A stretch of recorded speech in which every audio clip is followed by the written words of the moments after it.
เนาะอิงตามคนสั่งคนบ่สั่งคันว่ามีคนสั่งก็ขายนำเนาะมีคนซื้อ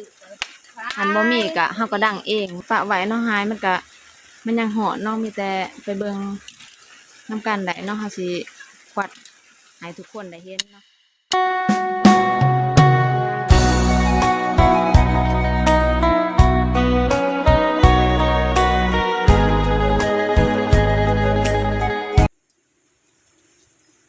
กับทักทายสบายดีสบายดีทุกคนที่เห็นคลิปนี้เนาะสบายดี FC ฟังลาวหรือว่าฟังไทยเนาะฟังใดก็แล้วแต่มีอยู่ในช่องน้องปานลาวไต้คือเก่ามื้อนี้บรรยากาศก็บ่เป็นใจปานใดเนาะฝนตกพี่น้องทุกคนฝนตกพายุเข้า3 วันกับมื้อนี้แล้วเนาะและมี FC เพิ่นถามมาว่าน้องปานบ่ได้ไปเก็บกาแฟบ่ได้ไปเก็บกาแฟรับจ้างบ่เพิ่นถามมาจั่งซี้เนาะตอบไว้เลยว่าบ่ได้ไปเนาะฝนตกแบบนี้บ่ได้ไปเด้อกาแฟราคากาแฟมันก็ลงเนาะเขาเก็บมันก็ลงมีแต่ถ้าฝนเอื้อนบ่หรือว่าวิดพายุนี่น้องปานก็สิดำเนินการไปอีกเนาะถ้าว่ากาแฟราคาขึ้นก็สิได้ไปอีกเนาะมื้อนี้บ่ได้มาหยังเนาะมาขวัดทานให้ทุกคนได้เบิ่งกับอีแม่มาขวัดทานฟังไทยเอิ้นว่าอ่าเตาเผาถ่านเด้อเตาเผาถ่านเนาะที่ว่าอาชีพที่น้องปานเคยเฮ็ดแต่ดั้งแต่เดิมบ่เคยลืมความทุกข์ยากเนาะก็เลยมาเฮ็ดรื้อฟื้นคือเก่าเคยเฮ็ดแต่ดั้งแต่เดิมแล้วเราก็เฮ็ดเป็นประจำเนาะบ่ว่าเฮ็ดขายหรือว่าเฮ็ดดั้งเคยผ่านทุกข์ผ่านยากมีอยู่มีกินนี่ก็ญ้อนเตาถ่านนี่แหละเนาะ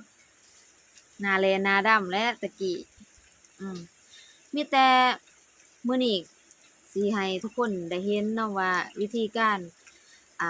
ขวัดถ่านของน้องปานลาวใต้สิเป็นแบบใดเนาะกับอีแม่2คนให้ทุกคนได้เบิ่งในคลิปนี้เด้อก็อย่าลืมติดตามช่องน้องปานลาวใต้แหน่แล้วก็คอมเมนต์ได้เด้อถ้าผิดพลาดประการใดก็ขอโทษขออภัยนำหลายๆเด้อเดี๋ยวสิพาทุกคนไปเบิ่งการขวัดถ่านของน้องปานเนาะว่าสิเป็นแบบใดเดี๋ยวไปติดตามกันเลยเดี๋ยวเราจะไปถามเพิ่นเนาะสบายดี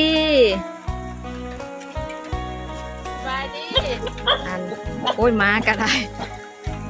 ขวัดถ่านผู้เดียวบ่นี่เดียวนี่แหละให้คนตกกะฝนก็ตกเนาะโอ้ไปแต่อีต้นสะเนาะทุกคนแม่ข่อยดุมันขนาดไปจักเฮ็ดอีหยังไม้ยังหลายอยู่เนาะขวัดอันนั้นได้จักสอบแล้วไป10 ดอกได้หายไปได้เด้หายไปไว้ตารางขายบ่หรือจังได๋หายแน่ดังแน่โอ้ขายถ้าขายสอบเท่าใดสอบสหพันธ์ก็หาเนาะอิงตามคนสั่งคนบ่สั่งคันว่ามีคนสั่งก็ขายนำเนาะมีคนซื้อคันบ่มีก็เฮาก็ดังเองแม่นซื้อก็หายไว้ดังเองเพราะว่าดินน้องปานดินอีแม่เพราะว่ามันมีพวกไม้หลายเฮาก็จะเฮ็ดทานไว้ดังหรือว่าถ้ามีคนสั่งก็ขายมันจะเป็นแบบนี้เนาะแต่ก่อนใหญ่ๆแบบก่อนนะขายเขาก็บ่ได้ติได้นี่เนาะทานเป็นบ่ได้ติดเดี๋ยวทานใหม่อันนี้เป็นทานไม้กลมเด้อทุกคนเป็นไม้กลมไม้จากธรรมศาสตร์นี่แหละบ่ได้แม่นไม้พงเรือหยังเนาะนี่ให้ทุกคนได้เบิ่งไม้แบบนี้เนาะเขาเอิ้นทานไม้กลมกกเปื่อยกกอีหยังกกแก่แน่ก็เฮ็ดได้เนาะโอ้พวกตี ยังเพิ่นบ่ทันแล้วเนาะเพราะว่าป้านสิได้มาช่วยอีแม่ข้าวหนึงเนาะให้มันแล้วสำเร็จจังพักผ่อนกัน หายได้นะนี่มันยังหอม อืมมีแต่เฮาขวัดปะไว้เนาะหายมันยังหอนเนาะมีแต่ไปเบิ่งนํกันได้เนาะเฮาสิขวัดให้ทุกคนได้เห็นเนาะว่าน้องป้านเฮ็ดแบบใด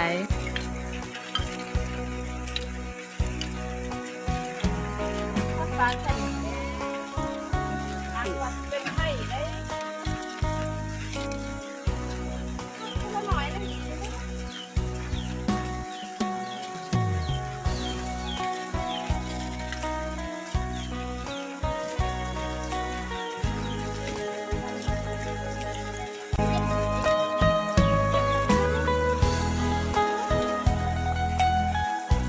ส่วนสิหายใส่ซอกแบบนี้เนาะหายตัวเย็นก่อน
ยิบแล้ว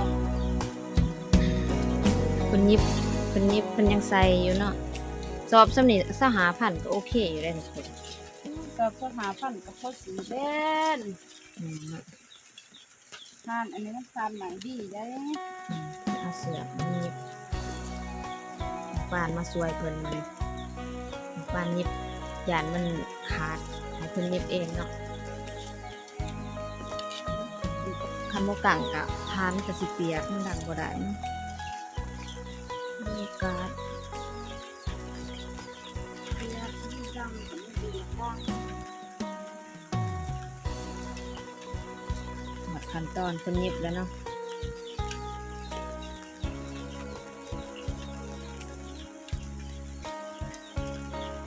นี่แหละทุกคนที่ว่าถามว่าน้องปานเฮ็ดหยังนี่แหละอาชีพเนาะอาชีพแต่ดังแต่เดิมเฮาเคยเฮ็ดอาชีพนี้ซื้อข้าวซื้อน้ำกินกับอาชีพนี้แหล้วเนาะบ่เคยลืมว่ามาเฮ็ด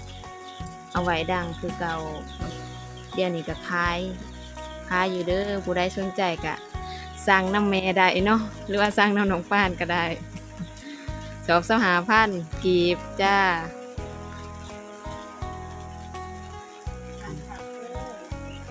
ดังเครื่องดีขนาดได้นี่ทุกคน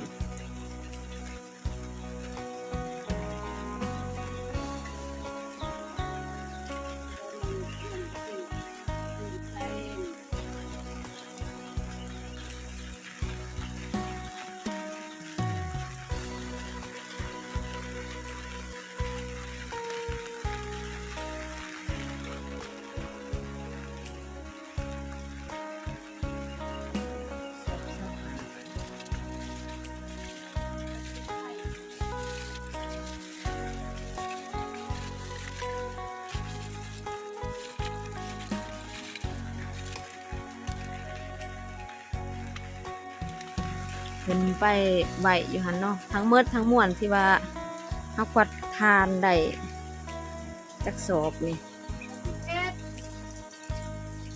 นี่เนาะมองไหวทานเพิ่นก็มีขี้เป็ดขี้ไก่อีก ทั้งหมดทั้งมวลก็คือน้องปานนำเนาะได้11สอบเนาะทั้งหมดอยู่ในเต่าหนึ่ง เพื่อน อยู่ แม่ ในเต่าหนึ่งนี่เนาะ เพื่อนเขามาเก็บของเจาะ ได้ทั้งหมดทั้งมวล11สอบเด้อทุกคน